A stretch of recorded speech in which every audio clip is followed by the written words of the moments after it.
Bem-vindos ao Centro de Estudos Tributários da Faculdade de Direito da Universidade Federal do Rio Grande do Sul. Nosso convidado de hoje é o Dr. José Humberto Bracini Bastos, que desde já agradeço por ter aceito o convite.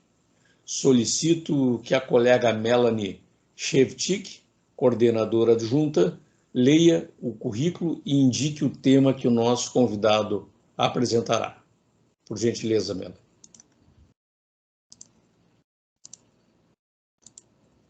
Muito obrigada, professor Igor.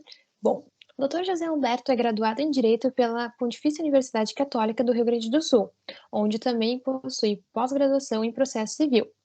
É pós-graduado em Direito Tributário, Financeiro e Econômico pela URGS e mestre em Direito da Empresa e dos Negócios pela Unicinos. Foi presidente do Conselho Curador da Fundação Escola Superior de Direito Tributário por 2 gestões, é advogado e autor de diversos artigos científicos e está lançando agora o livro Decisão Tributária, Consequencialismo e Análise Econômica do Direito, Aplicação e Limites do artigo 20 da LINDB. Na entrevista de hoje, o professor José Humberto vai falar sobre a aplicação do artigo 20 da LINDB em face das decisões tributárias. Professor Igor, passa a palavra para o senhor para dar as boas-vindas ao nosso convidado.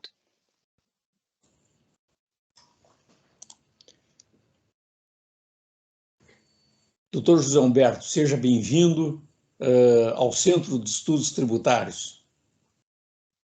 Muito obrigado, primeiramente, Igor, pelo convite que me foi feito. É uma satisfação imensa aqui poder colaborar com o Centro de Estudos Tributários, ainda mais numa questão que é tão importante relativa às questões das decisões judiciais hoje em dia não serem mais apreciadas de modo abstrato, mas também elas terem que justificarem as consequências concretas daquilo que elas decidem. Ótimo, maravilha.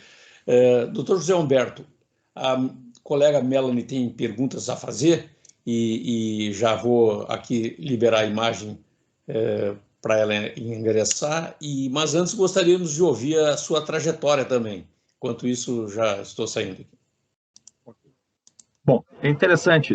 Na verdade, eu me formei em 1988 na PUC, né, na Pontifícia Universidade Católica, e aí tive a satisfação de receber, eu gosto de contar isso com prazer, a minha carteira da OAB no dia 5 de outubro de 1988, ou seja, na data da promulgação da Constituição Federal.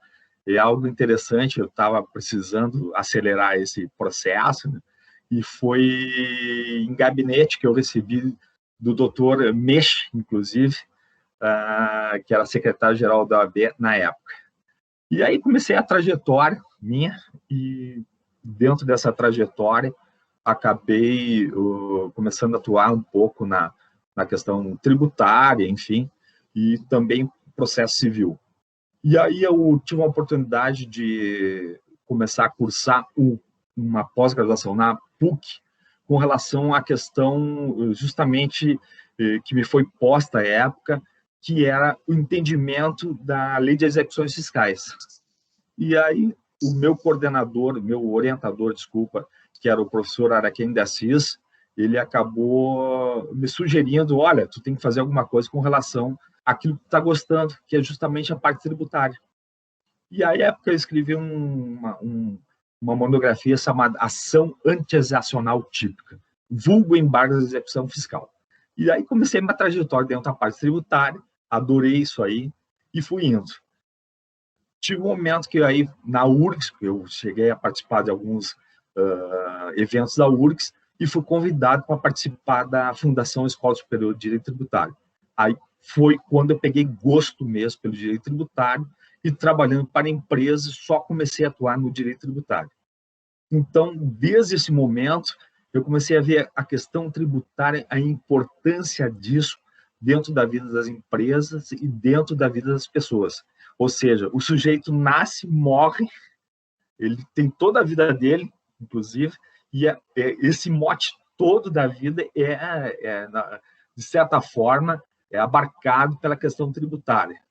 Por quê? Porque quando o sujeito nasce, na verdade, o que acontece?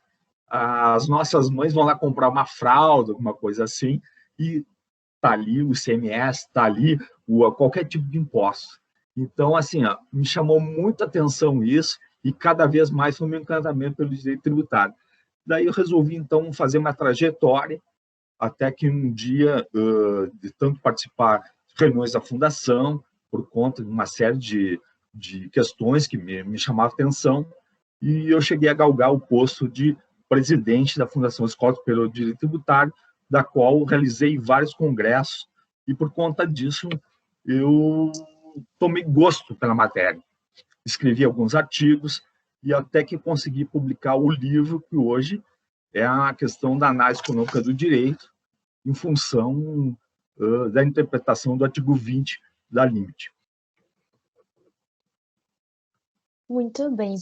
E, doutor José Alberto, o que lhe motivou para construir a sua dissertação de mestrado em face da Lei 13.655 de 2018, a Lei de Segurança para a Inovação Pública, que inseriu o artigo 20 na Lei de Introdução às Normas do Direito Brasileiro? O senhor poderia nos contar? Claro. Na verdade, foi o seguinte. Quando eu pensei em fazer um mestrado, depois de quase 20 anos de formado, né, eu me deparei com essa nova norma e verifiquei que ela não estava sendo aplicada. Por conta do quê? Por conta de que o Conselho de Contribuintes estava afastando a aplicação da LIMIT, entendendo que ela não seria o caso para questões tributárias, muito embora a norma prevê, né, que são questões de direito público, da qual está abarcado o direito tributário. Quando eu comecei a analisar a questão da LIMIT, e eu vi que não se aplicavam dentro das decisões do Conselho de Contribuintes o artigo 20, me chamou a atenção e eu digo, não, eu acho que agora é hora de, no mestrado, que daí eu comecei a verificar que no mestrado profissional, até porque sou advogado, digamos assim, era uma linha que eu podia adotar a fim de que pudesse esclarecer melhor essa vagueza que tinha no processo interpretativo. Ou seja, o artigo 20 da LIMIT, ele prevê o seguinte, que cabe ao juiz, ou ao julgador, quer administrativo ou judicial, que ele não somente aplique a questão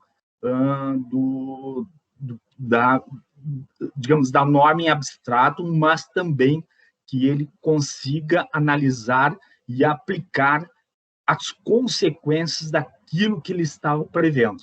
Ou seja, a norma em si, ela traz uma questão de segurança jurídica e, ao mesmo tempo, ela prevê que o juiz não cabe só julgamento ao caso abstrato, mas também a consequência concreta deve ser analisada. Só que essa vagueza, a própria legislação não trouxe em si propriamente uma questão assim, qual é o método que tu deve utilizar para fins de analisar o caso concreto. Então, isso aí me chamou muita atenção. Aí eu resolvi o seguinte, olha, eu acho que aqui cabe um olhar diferenciado. Aí eu procurei, então, dentro do mestrado, uma questão de uma análise dentro da análise econômica do direito para fins de suprir essa vagueza em que a norma não diz qual é o método que o juiz tem que utilizar em função da aplicação da norma em concreto. Muito interessante. E ainda a respeito do artigo 20 da LIDB, ao que tudo indica, ele teria por escopo, então, reforçar a ideia de responsabilidade decisória diante da incidência de normas jurídicas indeterminadas. Qual seria o seu parecer, o seu sentir sobre isso? Aqui eu vejo assim, a questão de norma jurídica indeterminada, na verdade, assim, existe, até começa o meu livro dizendo que, citando o Alcides Jorge Costa, né, numa palestra que ele fez em São Paulo, pelo menos chegou ao meu conhecimento, que no princípio era o caos, agora é o caos dos princípios. E é isso aí me motivou muito mais a questão do que é indeterminado. Eu acho que a indeterminação ela não resolve nada. Então, assim, na verdade, o que a gente tem são muitas decisões judiciais, solteiras, que a partir de princípios, não que não seja necessário, é necessário analisar, sim, os princípios a partir de princípios e regras. Porém, o que acontece? Porém, nós não temos uma definição efetiva daquilo que decorre dessas decisões. E aí, isso aí, digo, esse indeterminismo me chama muita atenção, porque assim, é muito fácil julgar através dos princípios. Mas como é que é o dado concreto? E aí, a minha temática dentro dessa minha tese, eu procurei muito mais elaborar naquela linha que eu vinha sendo, que eu escolhi, que é a parte tributária. Então, o que eu via? O que eu vejo, né? É assim, é muito fácil hoje para o judiciário ele trabalhar com princípios, afastar o direito do contribuinte e dizer, olha, os cofres públicos estão combalidos. Por via de consequência, não vamos, então, dar um direito XYZ ao contribuinte. Só que, na verdade, trabalho muito mais princípios que dados concretos. Então, isso, eu digo, esse indeterminismo que tem no judiciário de ser mais prático, mais efetivo, porque, assim, ó, de acordo com a análise econômica do direito, nós temos, realmente, o ser humano tem necessidades infinitas. No entanto, os recursos são escassos. Então, nós temos que determinar essa linha de tempo. Além do que ele gera, essa análise, dependendo do julgamento, digamos assim, externalidades negativas ou positivas, através do reflexo desse julgamento. Então, nós temos que ser mais efetivos com relação a isso. E o que o judiciário não está sendo, principalmente com relação à questão de tratar da modulação dos efeitos em matéria tributária pelo Supremo Tribunal Federal. Então, o senhor acredita que a ideia seria sugerir essa metodologia da análise econômica do direito como uma espécie de um norte, um guia, para que o julgador ele pudesse, então, justificar os efeitos práticos da sua decisão? Seria essa a ideia? Exatamente, Melanie, que é o seguinte, que eu vejo assim, ó, por que eu comecei a sugerir isso? Porque essa vagueza interpretativa, até porque a lei que alterou a lei de introdução ao Código Civil, ela não especificou nem no decreto qual era a questão, qual era o método interpretativo. E por conta disso, estudando as escolas da análise econômica do direito, eu comecei a observar que era necessário ter um critério mais rigoroso, um critério mais palpável. E aí, o que eu vi nisso aí tudo? Eu vi assim, nós precisamos de algo mais concreto para quem está aqui. Precisamos de algo mais definitivo para quem é contribuinte. O que não está acontecendo de fato.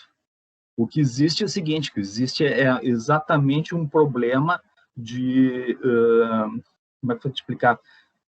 De efetivar a segurança jurídica. E essa segurança jurídica não passa só por princípios, mas passa efetivamente da eficácia da sentença que traz algo concreto. E isso dá mais segurança para quem é contribuinte.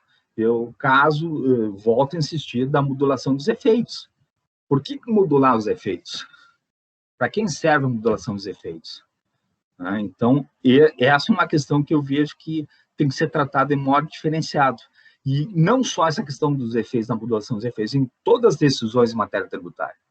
Senão, nós estamos retornando atrás, somente utilizando princípios e não efetivamente praticando uma justiça tributária efetiva. Não sei se fui bem claro com relação ao que estava me perguntando. Perfeito, José Humberto, perfeito. E o seu trabalho também analisou julgados e questões relativas às modulações dos efeitos em matéria tributária pelo STF. O senhor poderia nos contar um pouco sobre isso? Como é visto em face da análise econômica do direito? Tá, eu vou te dizer o seguinte, é assim, ó, o que acontece? Nós temos várias decisões do Supremo Tribunal Federal que utilizam da questão da modulação dos efeitos e, de certa forma, ela mitiga direito de contribuintes. Por conta do quê? Por conta do seguinte, quando tu estipula um aspecto temporal, tu acaba dizendo, fulano tem direito e Beltrano não tem direito, porque assim, ó, eu vou entrar com uma ação mais tardia, e outros contribuintes conseguiram entrar com ações anteriores à decisão de modulação dos efeitos. O que nós temos aí? O efeito ex tunc e ex nunc. Isso é um problema. Problema por quê?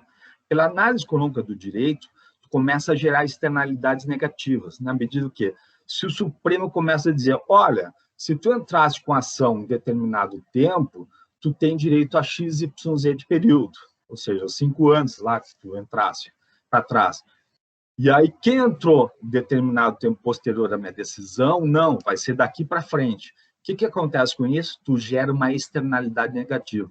Ou seja, o legislador brasileiro acaba, de certa forma, construindo ou promulgando uma legislação inconstitucional, e isso é um caminho muito precursor para cada vez mais a União arrecadar, o Estado arrecadar, o município, sei lá, um dos entes estatais arrecadar o tributo e, na verdade, vai contar com, de certa forma, com a aquiescência do Supremo Tribunal Federal, porque sabe que parte vai ficar com o fisco, né? E outra parte vai levar o contribuinte, mas nunca vai ser justa por conta de que é inconstitucional o contributo. Eu acho que, assim, nasceu morto, é morto. É, assim, ab ovo, desde do nascituro de uma legislação que prejudica alguém, ele deve ter direito a receber totalidade do tributo. E é o que não acontece com essa modulação. Então, assim, isso aí que gera uma conduta negativa. Esse é o fato maior que mais me preocupa. No momento, vai ser uma das grandes expectativas em relação à decisão sobre a correção do FGTS, né? Há muita expectativa se as pessoas devem ingressar com as ações ou não. A gente vê uma movimentação nesse sentido.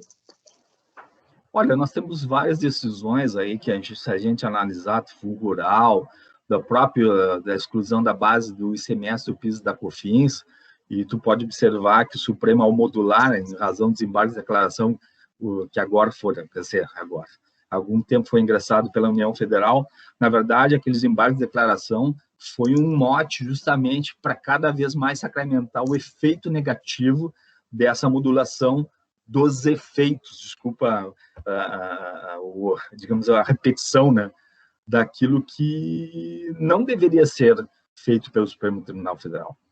Ou seja, o guardião da Constituição Federal, ele dá, de certa forma, com relação a essa questão da modulação dos efeitos, um mau exemplo, né, daquilo que não é o direito propriamente dito, porque a gente tem que resguardar o direito de todo mundo por igual.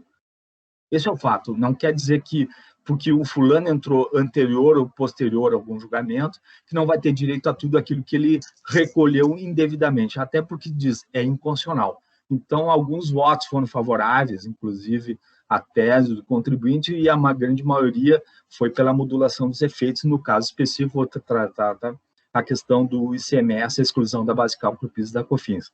Então, a gente não pode concordar com isso. Eu acho assim, a análise econômica do direito, o artigo 20 da LIMP, veio justamente para tratar isso. Então, qual é o efeito econômico disso aí dentro da sociedade civil? Né? Porque o papel mesmo efetivo do judiciário é ser transparente no sentido de aplicar e trazer segurança jurídica. O que acontece com isso? A partir do momento que a gente não der segurança jurídica ao contribuinte, àquilo que está sendo questionado aqui dentro, como é que nós vamos querer que as empresas externas venham investir no Brasil? Fica muito difícil, né? Porque não há uma segurança jurídica. E segurança jurídica é a base de tudo. É a base, inclusive, do desenvolvimento econômico, que é o que não se discute muito.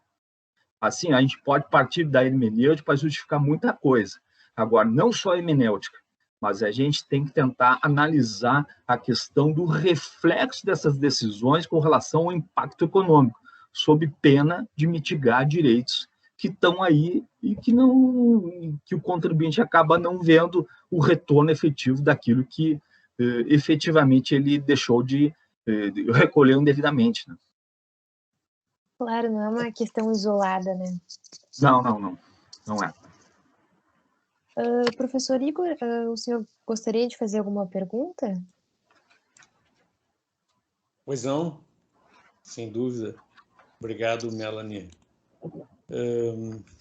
Bom, eu estou curioso, gostaria de saber como é que foi para encontrar matéria-prima para esse seu livro, doutor José Humberto. Ou seja, a questão das fontes secundárias. Fonte primária, a própria lei, mas como fonte secundária, como é que foi para garimpar, encontrar? Havia uma profusão já de artigos? Acredito que a sua obra é uma das primeiras, digamos assim, que tem a estatura de livro, né? Mas em termos de fontes secundárias, o que o senhor poderia nos dizer? Na verdade, é o seguinte, eu acabei fazendo, Igor, é o seguinte, o meu orientador ordinário foi o professor Cristiano Carvalho, que ele tem a teoria da decisão tributária, na qual ele tem todo o viés da análise econômica do direito, até porque ele tem um protocolo, protocolo que eu chamo binário, assim, como inicial, mas tudo parte da análise econômica do direito. Então, o que eu procurei? Eu procurei a bibliografia americana, obviamente, né, da Common Law, e aí vem o Richard Posner, vem o Calabrese, e também nós temos aí outros doutrinadores da Universidade de Chicago que deram origem, que trabalharam muito bem essa questão econômica, com o Ronald Coase, né, que era um economista britânico, mas que lecionou muito na Universidade de Chicago. Eu estudei muito esse assunto com relação a essa questão da aplicação da análise econômica do direito, por conta da geração de externalidades negativas que eles colocavam, e as positivas e trade-offs também, e justamente em função desse reflexo que a decisão judicial ela tem que ser eficaz e ela tem que ser analisada sob o ponto de vista também econômico, que uma coisa não se dissocia muito a economia do direito hoje em dia, principalmente nos países que têm essa tendência da common law, né? E hoje se mistura muito civil law, common law. Então, eu acho que esse foi o grande lance que eu resolvi adotar e ter como parâmetro para estudo, a doutrina, principalmente pela Universidade de Chicago, com relação à análise econômica do direito. Sim, entendi. Não, isso, sem dúvida, está bem, inclusive, digamos, apresentado, delimitado, está muito claro, até pelo exame. Nesse momento aqui, eu tenho aqui em mãos do sumário, e esse desdobramento do sumário está bastante didático e bastante claro, tá? Naturalmente que como objeto primeiro é a lei de introdução, aí depois, então, o direito tributário e a sujeição à LINDB, e aí, então, o capítulo 4º seria análise econômica de direito, e no 5º, a teoria da decisão tributária, antes de entrarmos o senhor entrar no capítulo 6º, análise de decisões judiciais. Agora, e eu me refiro também especificamente à própria produção intelectual nesse meio tempo que o senhor tenha encontrado com relação à LINDB, né? Porque, sem dúvida, esse material a respeito da análise econômica do direito foi o que deu o seu norte, digamos assim. Mas o ponto de partida, eu diria que ele é a LINDB, né? E aí, então, em termos de encontrar escritos num momento assim, digamos, de ainda efervescência, foi fácil de encontrar ou eu estou enganado? Daqui a pouco foi realmente difícil encontrar textos interessantes que aprofundassem esse assunto da LINDB. Na verdade é o seguinte, Igor, eu me deparei assim, existia realmente, eu encontrei vários artigos analisando a questão da LINDB, né, principalmente a questão da aplicação, não aplicação em matéria tributária e outros com aplicação em matéria tributária, obviamente, né, criticando decisões do próprio CARF, como tu bem falasse, aí a questão da análise que eu fiz da jurisprudência, eu vi que é muito fácil, assim, o tribunal cada vez mais está adotando, eu vi o Tribunal da Quarta Região aqui, uma análise que eu fiz de jurisprudência com relação a questões previdenciárias, né? Eles estavam adotando o critério justamente da Escola de Chicago. No entanto, eu vi que tinha dificuldade da continuidade essa relação, a aplicação propriamente dita da análise econômica do direito, simplesmente era uma questão assim, eu vou sinalizar que a análise tem que aplicar aqui a análise econômica do direito, mas nunca chegavam a esmiuçar efetivamente como é que isso se daria. E aí eu vi o seguinte, que estudei que alguns doutrinadores, eles acabaram projetando uma ideia de aplicação da LIMD, e aí volto a insistir em matéria tributária, né? Muito embora o CARF tenha afastado, mas pelo artigo 24, não pelo artigo 20, obviamente, que foi esse o grande mote que me motivou a trazer à tona o artigo 20 e dizer que ele é aplicável, e os próprios professores, que são os mentores da lei de introdução, né, nesse aspecto, a alteração da lei de introdução, que é o Carlos Ari Sundfeld e o Floriano Azevedo Marques Neto. Ele diz que, olha, essa norma se aplica ao direito público, e dentro do direito público está o direito tributário como um todo.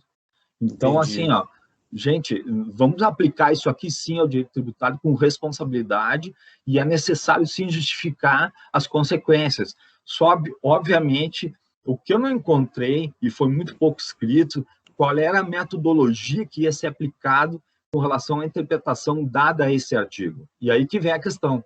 Sim. Então, a questão toda é o nó gorde, como eu falei, o nó gorde do meu trabalho. Sim. E aí, o que eu observei? Que a doutrina não estava tão... Ela não chegou a evoluir muito com relação a isso. Sim. E aí eu me aventurei nessa área aí, justamente para tentar produzir algo que eu denomino protocolo decisório do juiz, né? Para tentar dar uma linha mestra de como é que isso seria aplicado. Compreendi.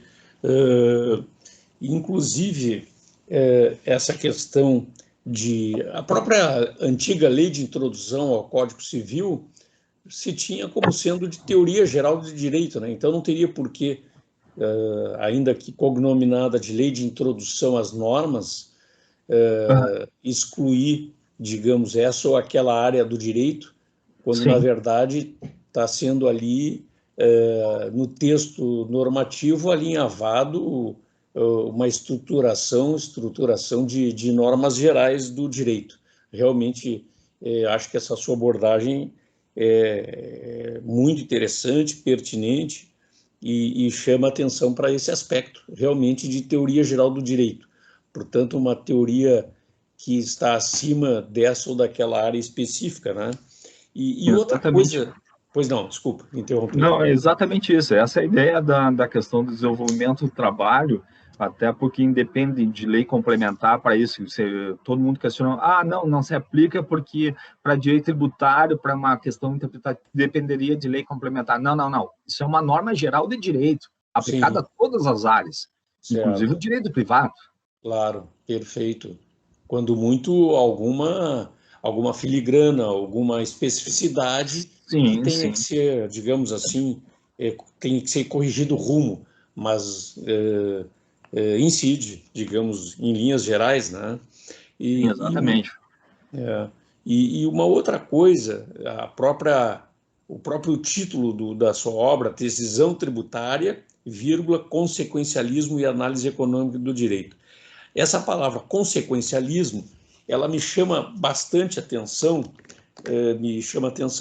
de maneira muito intensa, porque me faz lembrar, em termos, sem aqui desviar do assunto, mas em termos de base filosófica, uma visão consequencialista que me faz lembrar uma ideia utilitarista, digamos assim. Não estou dizendo que todo consequencialismo é um utilitarismo, mas me faz lembrar de um utilitarismo, uma visão utilitarista, a iniciar pelo Jamie Bentham, mas o Mill depois vai refinar. Mas o que eu quero abordar, na verdade, é o seguinte: lá na filosofia, os filósofos nos ensinam que os empiristas acabaram intensamente simpatizando com o utilitarismo porque havia possibilidade de verificação, o verificacionismo.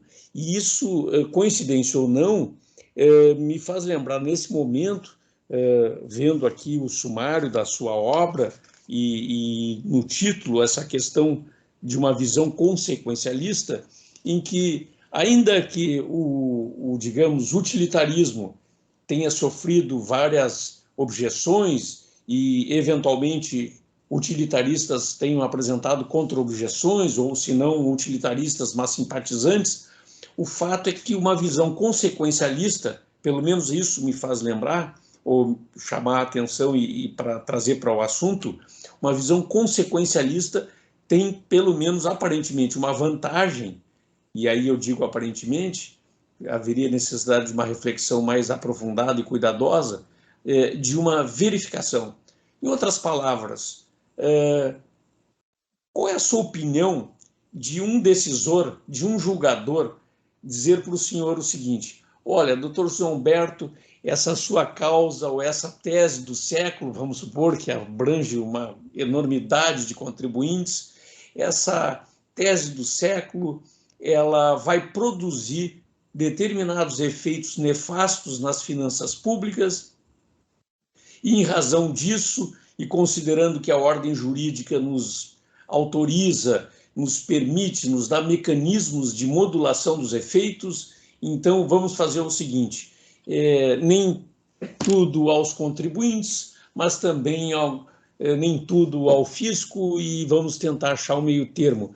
Me parece que uma visão consequencialista poderia aí ser, digamos, o caso, e foi dentro da sua linha anterior de apresentação, e que, me parece, acaba sendo uma visão que se reduz a uma ideia de que, a par das inconstitucionalidades, também é importante a saúde das finanças públicas.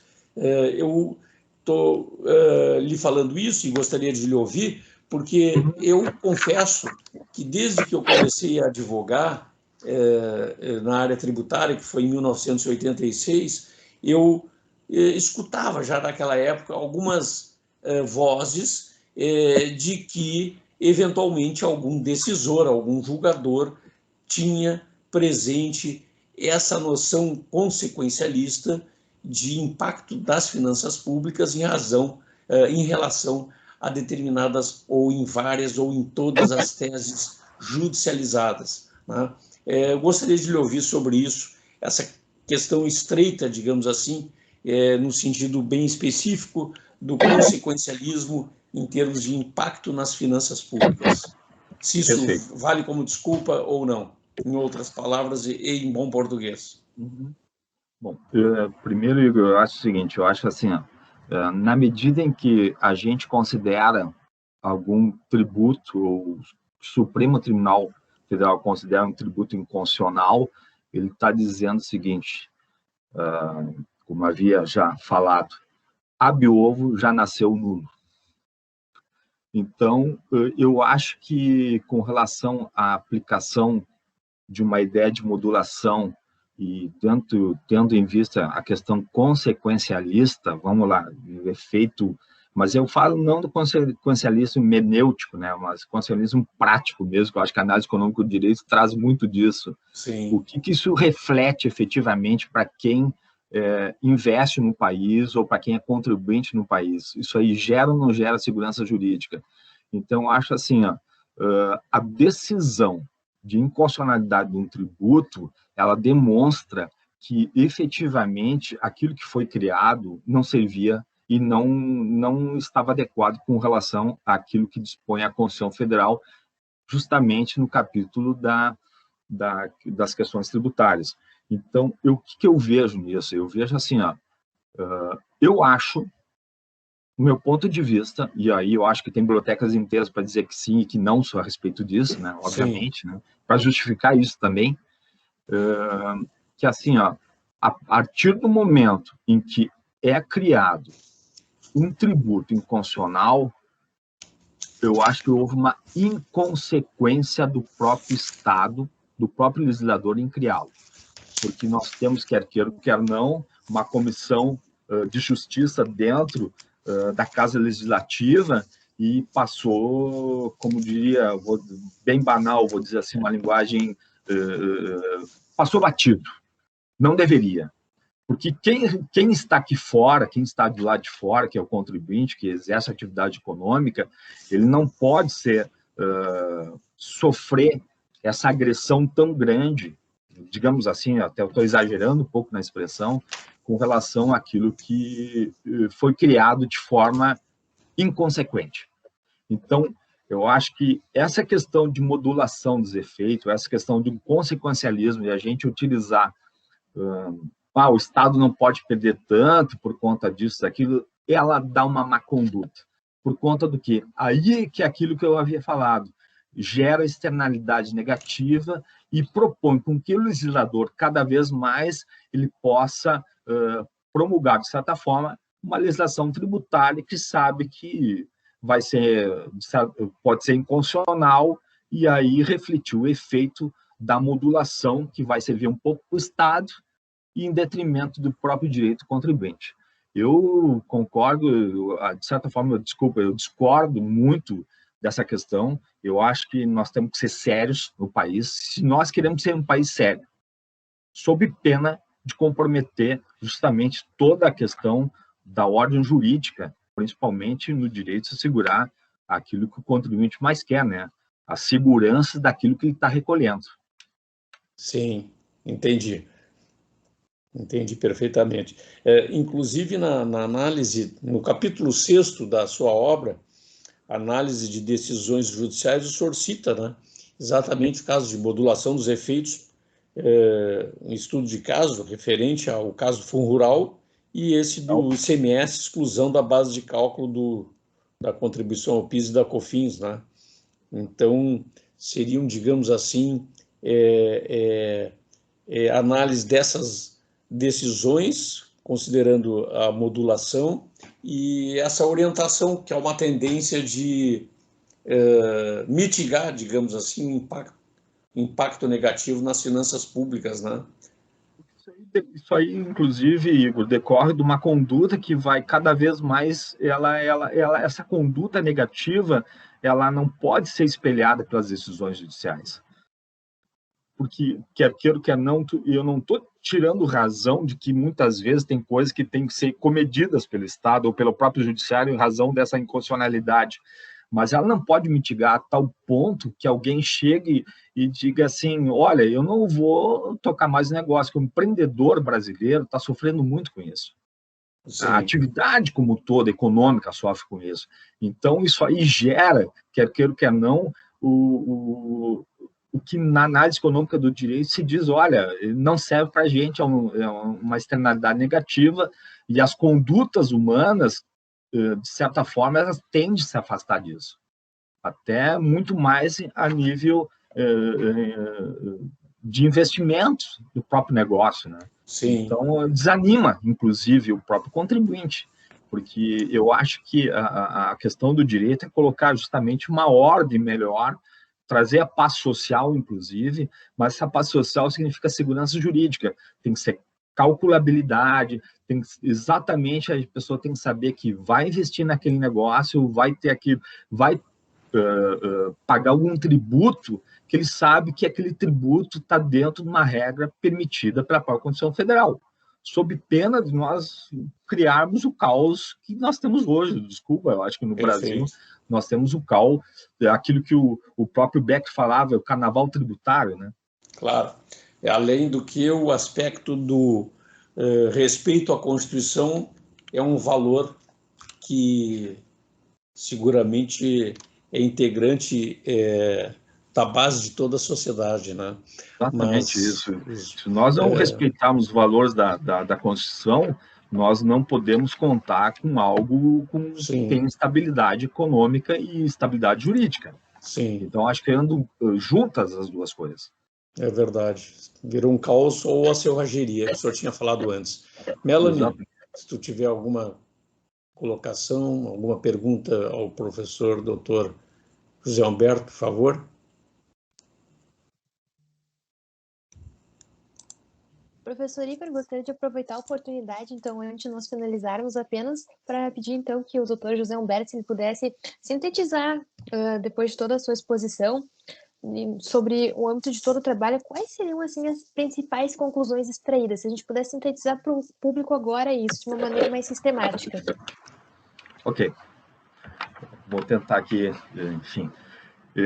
Bom, primeiramente é o seguinte, eu acho que essa questão que eu levantei no trabalho, na análise econômica do direito, para fins de interpretação do artigo 20 da LINDB, voltada muito às questões da decisão tributária, ela reflete que o juiz não pode só pensar em questões de aplicações de princípios, justamente porque, em razão às questões de aplicar somente princípios, nós temos aquela velha história, olha, em razão dos cofres públicos estavam combalidos, então a gente entende que nós temos que modular os efeitos, alguma coisa nesse sentido. Se não trouxerem dados concretos, que essa é a ideia da minha proposta, e eu falo concretos, que é o seguinte, a gente tem vários meios de analisar isso, através de orçamento da própria União, de onde vai a receita, o desvio de finalidades. Eu acho que assim, a própria ideia de concretizar os efeitos da decisão judicial, ela tem que ser muito precisa para fins justamente de aquilo que eu tenho falado, deixar de mitigar o direito do contribuinte, né? E até eu falo no final aqui do meu livro, né, que não se pode aceitar razões decidir argumentos do tipo, se não houver modulações de efeito da lei tributária, declarar inconstitucional, os cofres sofrerão impacto incalculável. Eu acho que esse tipo de justificação não existe mais, não pode, é impossível até com a própria LINDB. Por quê? Porque, na verdade, a interferência, né, do Poder Judiciário, ela tem que dar estabilidade às relações tributárias. Ela não pode criar instabilidade.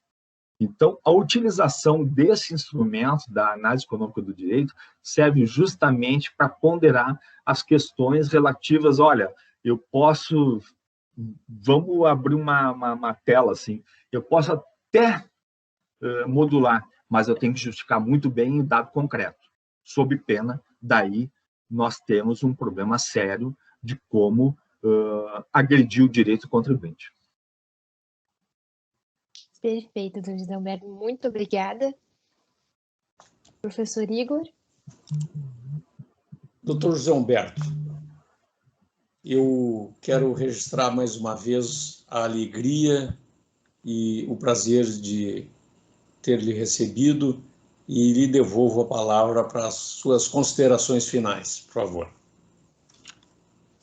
Eu quero agradecer ao Igor e à Melanie, pela oportunidade que foi dada, né, e ao Centro de Estudos Tributários da URGS, e acho que, de alguma forma, tomara que eu tenha podido contribuir aí para a gente continuar esse estudo que é incansável do direito tributário, né, que nunca vão chegar a uma conclusão específica em razões de Estado, razões políticas, enfim, tributárias, mas que eu acho que a gente tem que entender, a tendência nossa, a gente tem que prestigiar o contribuinte, que é a razão toda, né, da própria existência do Estado. No fundo, não é o contribuinte que tem que cuidar do Estado, é o Estado que tem que olhar melhor para o contribuinte. Essas são minhas palavras finais aí, professor. Obrigado. Ótimo, muito obrigado. Sem dúvida, o senhor abrilhantou o nosso encontro. Obrigado.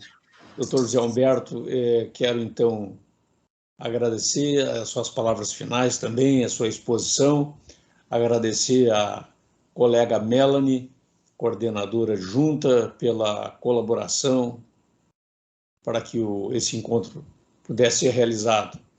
Muito obrigado mais uma vez, um abraço a todos. Muito obrigada.